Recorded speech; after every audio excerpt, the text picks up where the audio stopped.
Today, we're embarking on a pretty crucial deep dive. We're looking at a collection of sources that make a provocative, and I have to say, a frankly alarming argument about one of the world's largest democracies. hmm We're going to be looking at material that argues India's really unique 75-year experiment in secular democracy is now facing, well, a structural and ideological reversal. It's a huge claim. It is. So the mission for this deep dive is to synthesize this really complex analysis about the changing relationship between the Indian state and religion. And the central argument here, it isn't just about a political shift. It's about a process these sources are calling de-secularisation. Right. And the potential for that process to be a direct pipeline, leading away from electoral democracy and, toward an authoritarian state. And to ground that argument, which is a weighty one, Yeah, the sources draw some very stark historical parallels. they do. And international comparisons, too. They bring up the political trajectory of Pakistan, for example. The core idea is that religious ideology isn't just being used for votes anymore. It's actively being sort of weaponized to manipulate institutions and weaken that secular framework. Okay, let's unpack this then. To really get our heads around this modern argument, we need a bit of a roadmap. We're going to start by looking way, way back to ancient political models. The original blueprints. Exactly. The blueprint for a state where, the priest effectively ruled the king. Then we'll shift to the incredible challenge that India's founders faced in creating a truly unique form of secularism. Which was so different from the Western model. Completely. And then finally, we'll dive right into the contemporary analysis, how, according to these sources, that original secular promise is being dismantled, well, right now. Sounds good. So this is where the historical analysis really starts to lay the groundwork. The sources begin by establishing a kind of historical model where the state and religion were basically a fused unit, Operated as one. usually under the direct influence of a religious authority who was, telling the king what to do. And the sources point to a very specific ancient Indian arrangement that serves as the foundation for this whole argument. And that foundation is what they call the Kautilyan model. The analysis points to the state under Chandragupta Maurya as maybe the first non-secular monarchical empire in the world. Wow. And certainly in ancient India.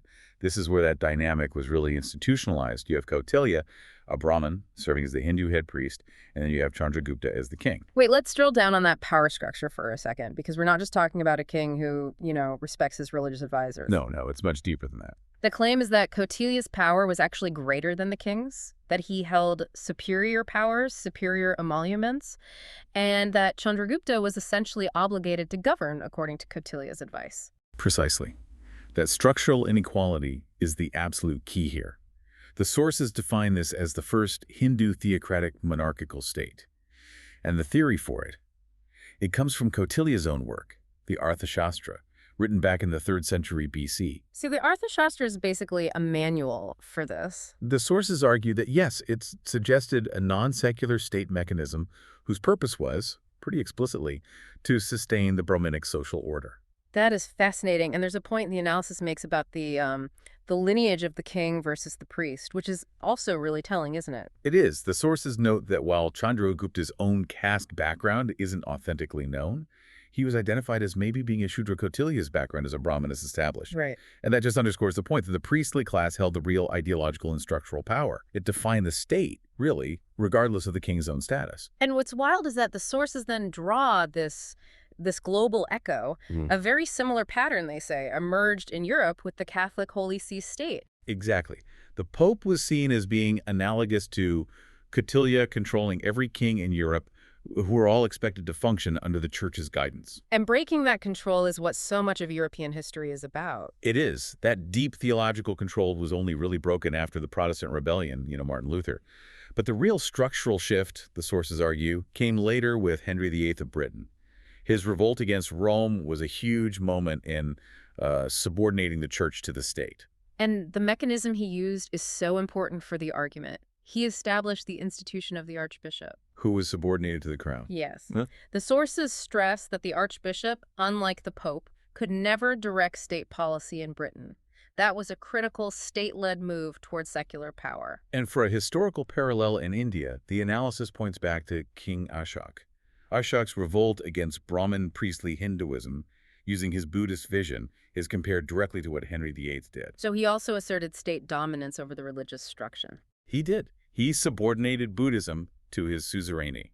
It wasn't a full separation, not by a long shot, but it was a necessary step before that could even be imagined. Okay, so having established that historical blueprint, let's pivot to the really extraordinary challenge that India's founders face.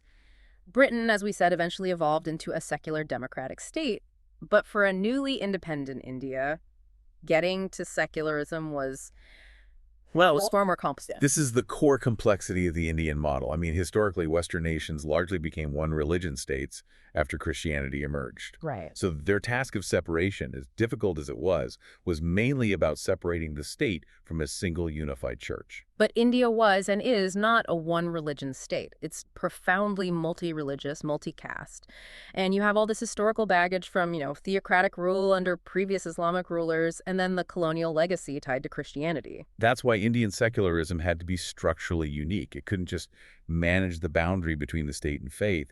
It had to address these deep-seated caste conflicts. Which are all tied up with religion and social structure. And, at the same time, interreligious conflicts. The thinkers who built the Indian Republic couldn't just copy the West. They had to, in a way, invent a new constitutional framework from the ground up. And the sources really credit the key founders here, Dr. B.R. Ambedkar, Pandit Jawaharlal Nehru, Sardar Vallabhbhai Patel, with engineering this secular democracy, with, of course, the moral strength of Mahatma Gandhi behind them. Absolutely. And it's emphasized that Ambedkar in particular was so acutely aware of the danger of establishing anything that looked like a Hindu Rashtra, a Hindu state. He was.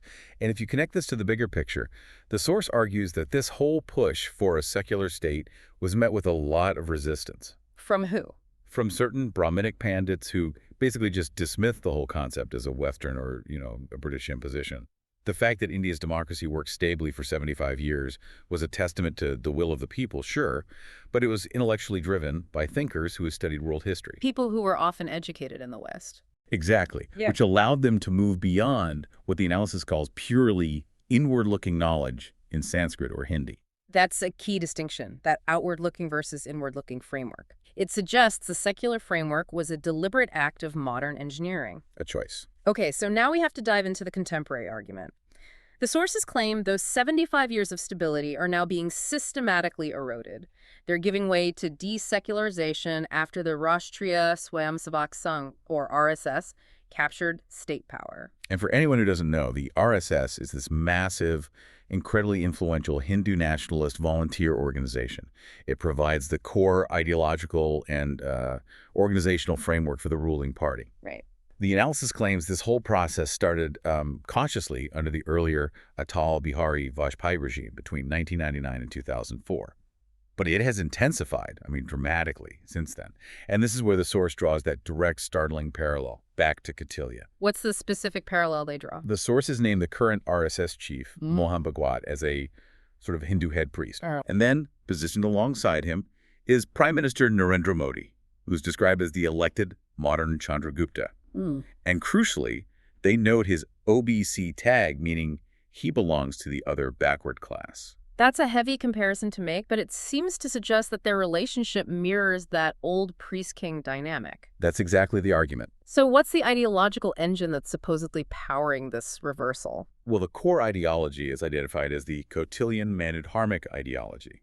The analysis is referencing structures rooted in ancient, conservative, social and legal codes, like the Manusmriti, that are aimed at sustaining a very specific social order. The claim is this ideology is now being used to create deep, fundamentalist state institutions.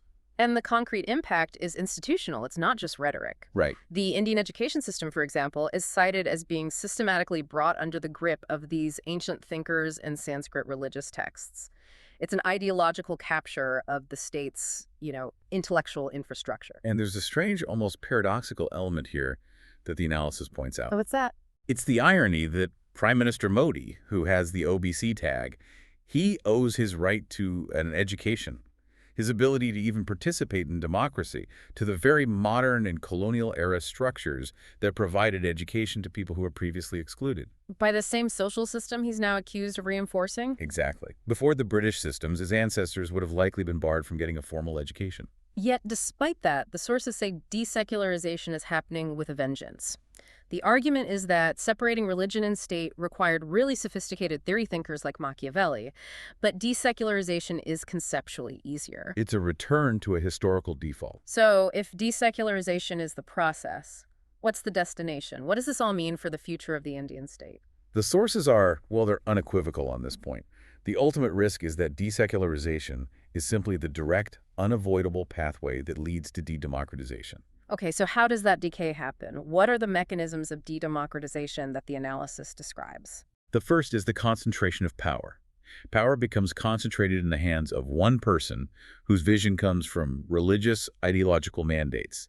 People's rights get subordinated to the idea of religious duties. And then what happens within the institutions? That's the second mechanism.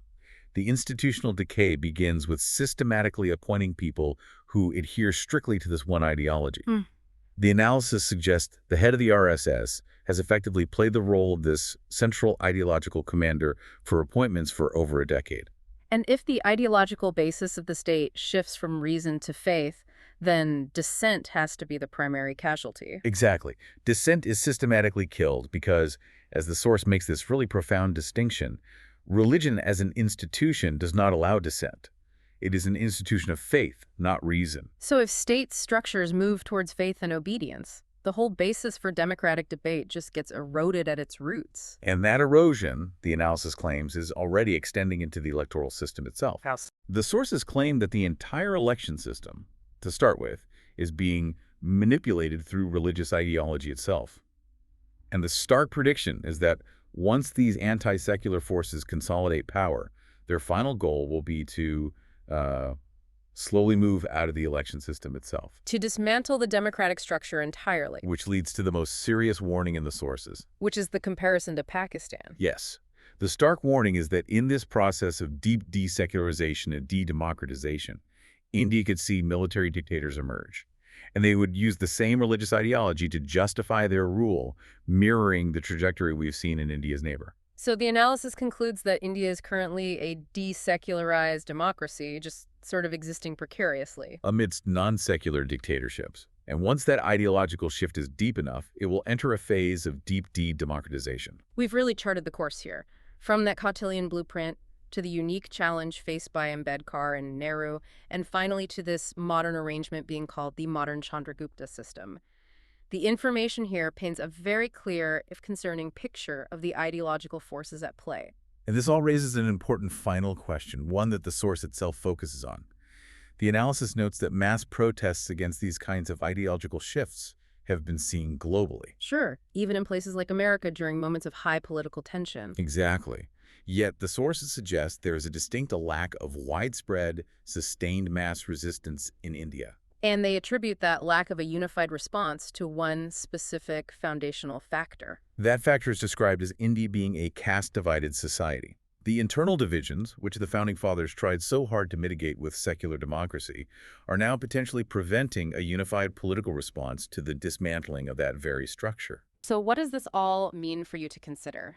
If the source argues that democracy requires a culture built on reason, on dissent, and on rights, what happens when its institutions shift toward a basis of faith, duty, and obedience? And at the same time, the deep societal divisions that hamper organized dissent divisions like caste remain fundamentally unresolved. This is the core tension, really, that you're left to mull over.